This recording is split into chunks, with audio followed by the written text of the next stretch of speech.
Episode 51, the inauguration edition of Red versus Blue. My name is Mike Stark. And I'm Keith Curry. And we got a lot going on as we lead into the inauguration, which the inauguration is not going to be as per normal, right, Keith?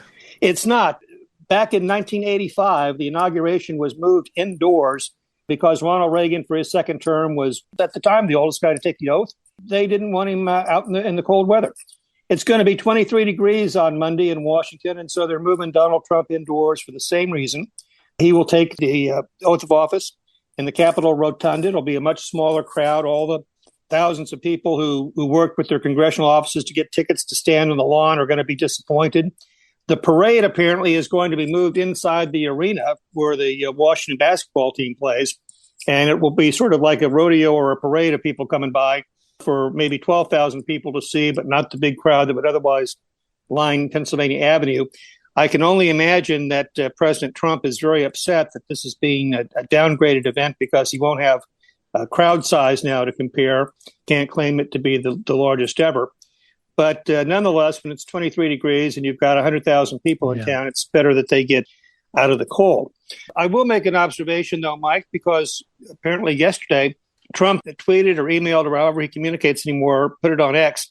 This deal says, as of today, we have hired over 1,000 people for the government. They're outstanding in every way.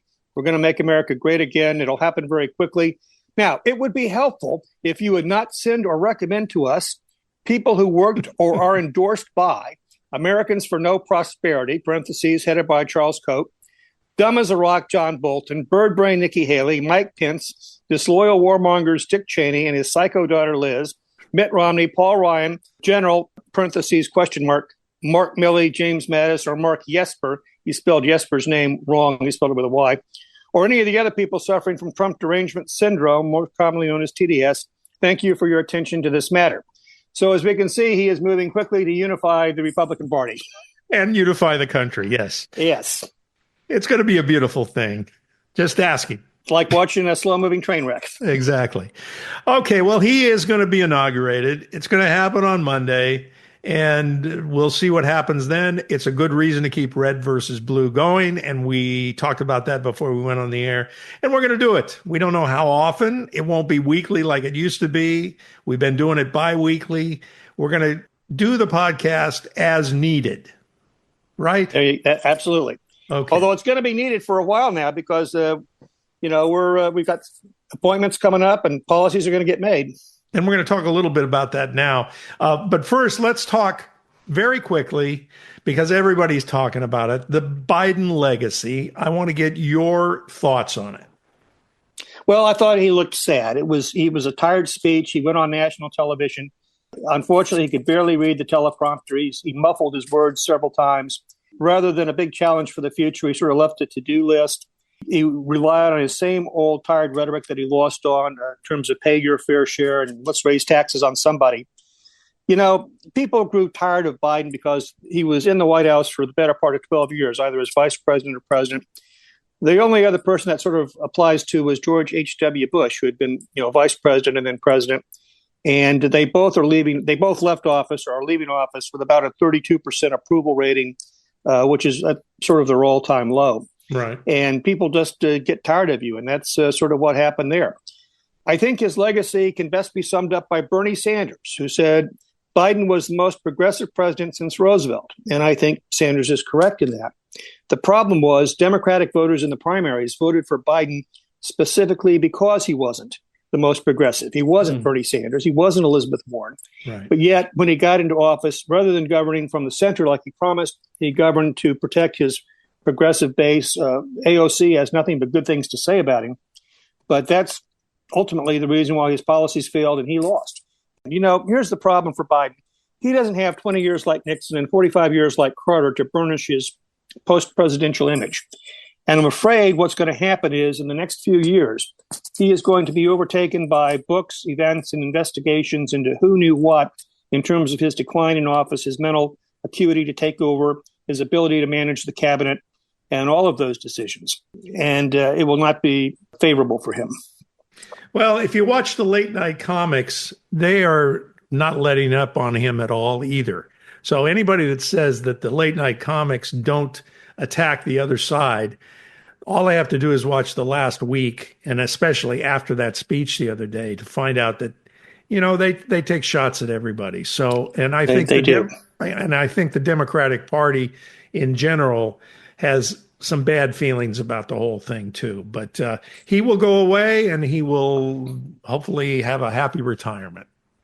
Let's wish him well. Yeah, absolutely. Okay, confirmations are still going on. Congress is in full confirmation mode now. So we had our first series of hearings, and there was a range of hearings and a range of outcomes.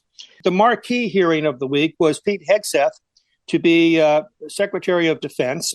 And there you saw a appointee who was given a lot of talking points, but otherwise not particularly very well prepared for the hearing. You had good hostile questions from the Democrats. However, they really didn't follow through. He kept giving the answer of that is an anonymous accusation, right, rather than saying whether it was true or false.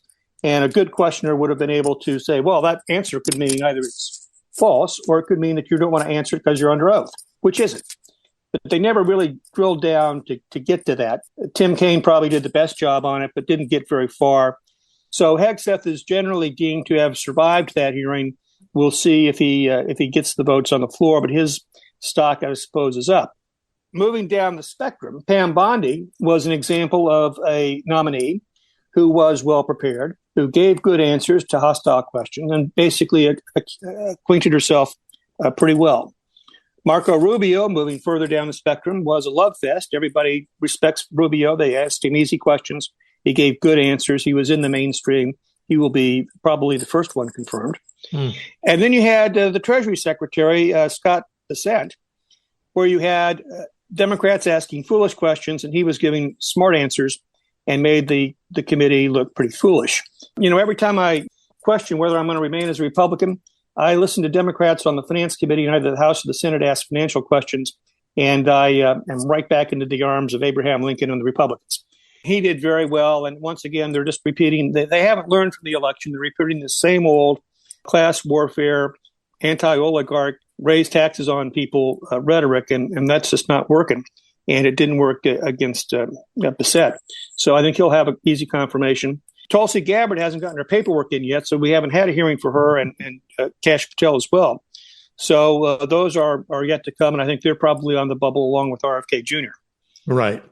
The Hegseth thing, I saw a quote from Mark Cuban, who I think probably hit the nail on the head the best, in my opinion, is that the Democrats focus too much on the character issues, not enough on his actual qualifications for the job. And I think that may have been a problem.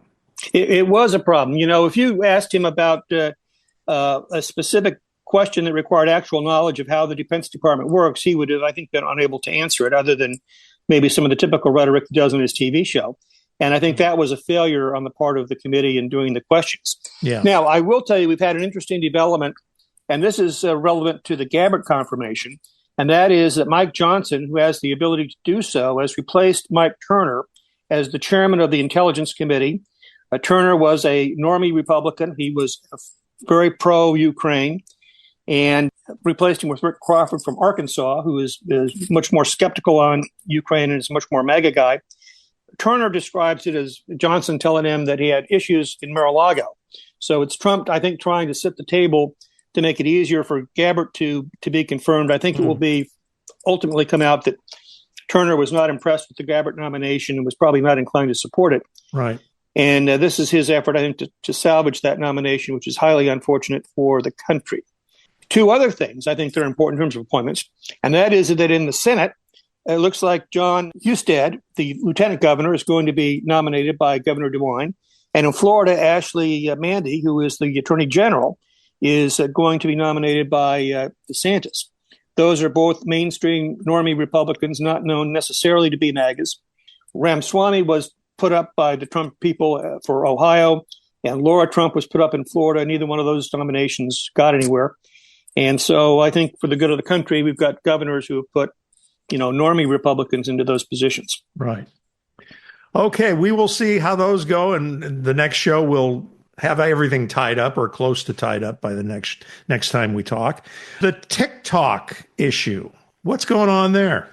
So on a bipartisan basis, the Congress has passed a law that requires TikTok to be sold from the Chinese ownership that it has because China uses the algorithm to manipulate public opinion.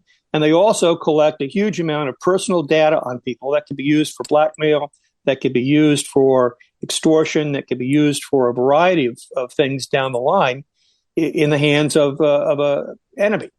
That went to the Supreme Court. The Supreme Court upheld the law.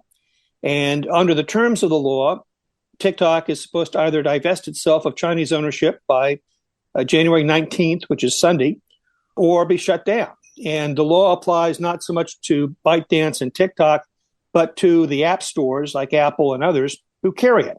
So that means that it may be illegal for you to download TikTok after Sunday.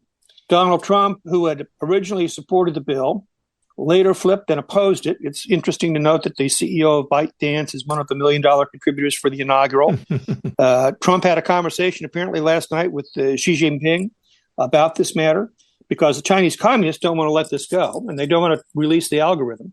There are alternative Chinese sites that do the same thing as TikTok, known as Red Note and some others, which have even more Chinese propaganda on it. There was a video clip this week of a woman saying, why can't we buy a $15,000 Chinese electric car? I saw it on Red Note. Well, it's because we have tariffs and we don't allow them to be imported.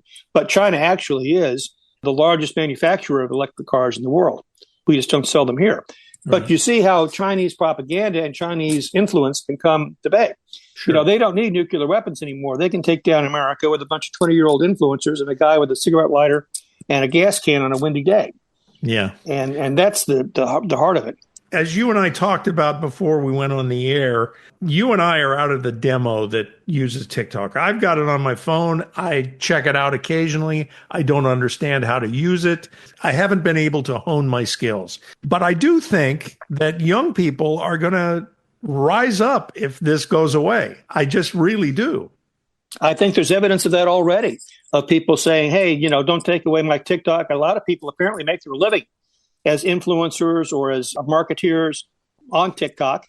Right. And they're going to be, you know, out of luck, potentially.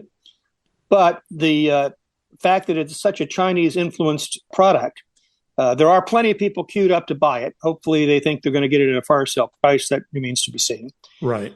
But a lot of people do depend on it. Some of them make their living on it, and some of them are very dependent on it. So you've got a real breach now between U.S. policy and the U.S. government and the Chinese-influenced social media site. Well, some people ask, where's the blackmail issues? And if you dive into it, you can see it a little clearer. In other words, the influencers now are all in their 20s, 30s. Now, someday they're going to grow up and they're going to get real jobs and they're going to be real influencers in politics and all sorts of various things.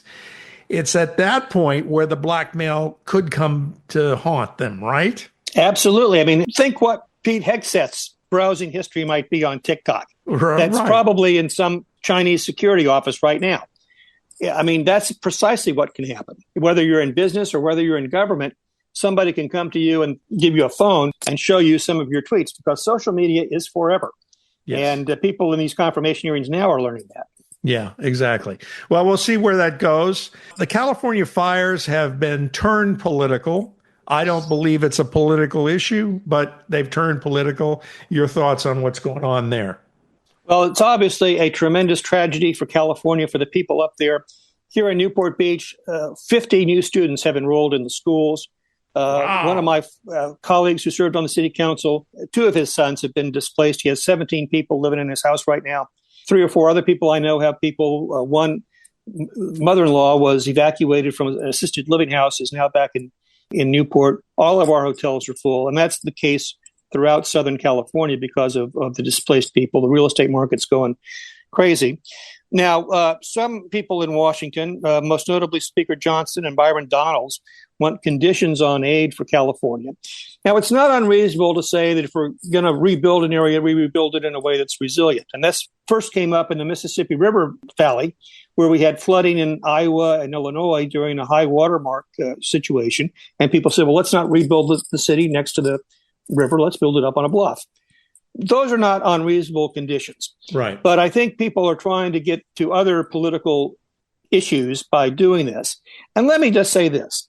If I were a congressman from Louisiana or Florida, the last thing I would ever propose is putting conditions on disaster relief, because that is going to come back to bite you probably before this calendar year is over. Now, I will say this. What we are seeing is a move away from the let's tear everything down, Tea Party, Freedom Caucus approach to government, to where there is an appreciation of competence. At the end of the day, that's what wore down Joe Biden. The withdrawal from Afghanistan, the lack of economic progress, all of that sort of spoke to competence. And people have a memory, whether it's accurate or not, of Trump being more competent when he was president. Right. Now, that was sort of a slow burn to get there for Biden. But with the mayor and the governor and the fire chief in Los Angeles, it was very quickly to accountability, and you're out of here, or you should be out of here because of the way this was handled. And this will all get sorted out in investigations and after action reports. But what it's saying is that the public's patience for incompetent government is worn pretty thin. And that is a big warning sign, by the way, for the Trump administration, which has not necessarily prized competence in how they filled some of these positions.